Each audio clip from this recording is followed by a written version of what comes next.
Hello viewers and subscribers, welcome to Lavani Kitchen. Today I'm going to cook beef tongue. Beef tongue হচ্ছে আমাদের বাংলাদেশে খুবই popular একটি খাবার।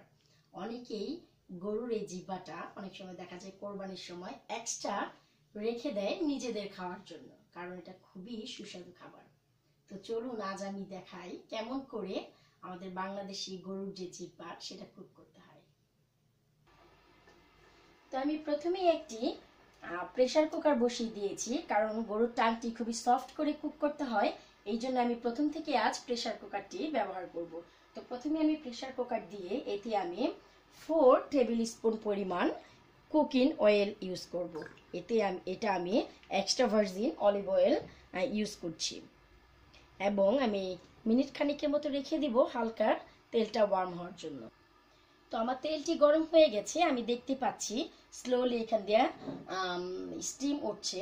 তো এখন আমি এতে দিয়ে দিব হচ্ছে 1 টেবিল স্পুন পরিমাণ কিউমিন সিডস ফ্রেশ, এবং এটার সাথে আমি দিয়ে দিব 2 স্টিক অফ সিনামন, এবং আমি দিয়ে দিব হচ্ছে কার্ডিমন এবং ক্লোভস 5 to 6 পিসেস।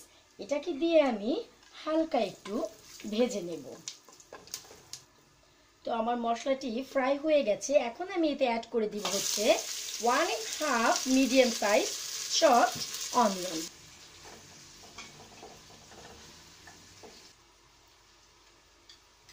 তো এখন আমি এতে অ্যাড করে দিব হচ্ছে 1.5 টেবিল চামচ জিঞ্জার এবং 2 টেবিল চামচ গার্লিক।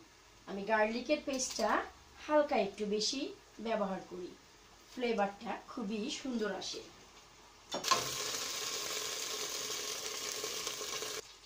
তো এখন আমি অ্যাড করে দিব হচ্ছে 1 কাপ চপড টমেটোস দিয়ে আমি হালকা একটু নেড়ে দেব। তো আমার টমেটোটা আমি হালকা সফট করে নিয়েছি, খুব বেশি সফট করে নিই। এখন আমি এতে অ্যাড করে দিব হচ্ছে চিলি এবং টারমারিক পাউডার একসাথে মেশানো ঠিক 5 চামচ আমি দিয়ে দিব, কারণ এটা খুবই স্পাইসি না হলে টাংয়ের যে কারি সেটা খেতে খুব একটা মজা লাগে না, এই জন্য এটা খুবই ঝাল হতে হয় তরকারিটা।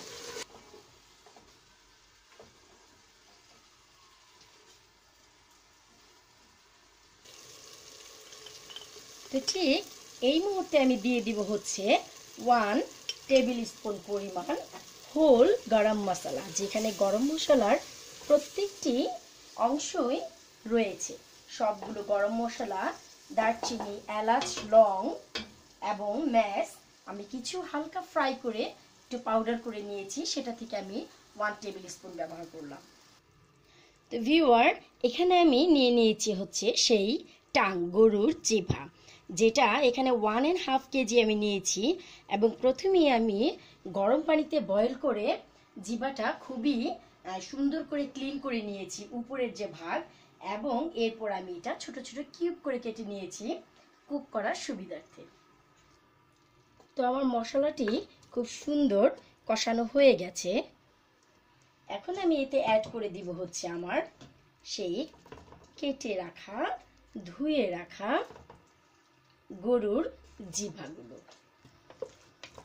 তো আমি আমার জিহ্বাগুলো দিয়ে মশলার সাথে খুবই সুন্দর করে মিশিয়ে 5 থেকে 6 মিনিটের মতো খুব সুন্দর কষিয়ে নেব। সো ভিউয়ার, আমাদের গরুর জিহ্বাটি কিছুটা কষানো হয়ে গেছে, ঠিক এই সময় আমি অ্যাড করব হচ্ছে 1 টেবিল স্পুন পরিমাণ সল্ট এবং 2 টেবিল স্পুন পরিমাণ Greek natural ইয়োগর্ট।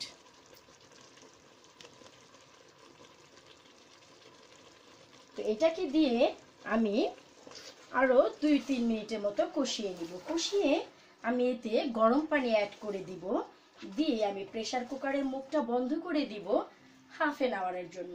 Normally 15 minutes pressure পড়লে যে কোনো মাংস বা ডাল কুক হয়ে যায়, কিন্তু এটা যেহেতু গরুর জিহ্বা এক্সেস সফট না হলে খেতে তেমন মজা লাগে না। আফটার 30 মিনিটস পর আমরা ফিরে এলাম।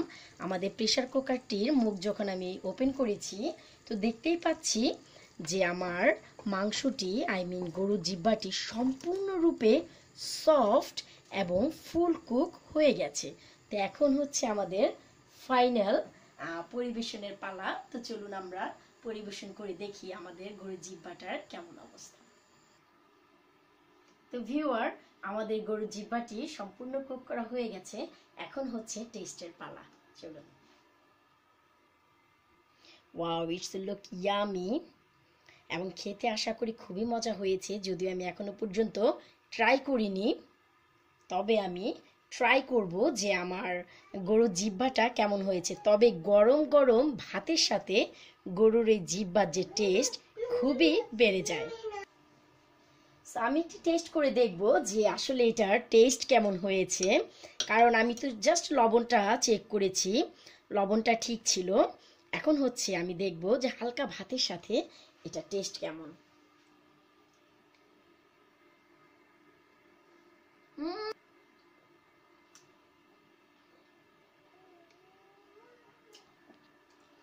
It's a really yummy taste. আমি বলেও বুঝাতে পারবো না। গরুর জিহ্বা যে এত মজা হয় আসলে সেটা মাথাতেই ছিল না। যদি আমি এটা কিছুদিন পর পরে খাই, আমার খুবই ফেভারিট একটি খাবার। তো ভিউয়ার, আশা করি নেক্সট টাইম আপনারাও গরুর জিহ্বা অ্যাভয়েড করবেন না। ঠিক এই প্রসেসে এইভাবে রান্না করে ট্রাই করে দেখবেন যে কেমন হয়েছে, এবং আশা করি আপনাদেরও ভীষণ ভালো লাগবে। তো until next video, bye for now. তবে যাওয়ার আগে আমি অবশ্যই বলবো, আপনারা যারা এখনো সাবস্ক্রাইব করেননি, প্লিজ আমার চ্যানেলকে সাবস্ক্রাইব করুন এবং নতুন নতুন ভিডিও দেখার জন্য অপেক্ষায় থাকুন।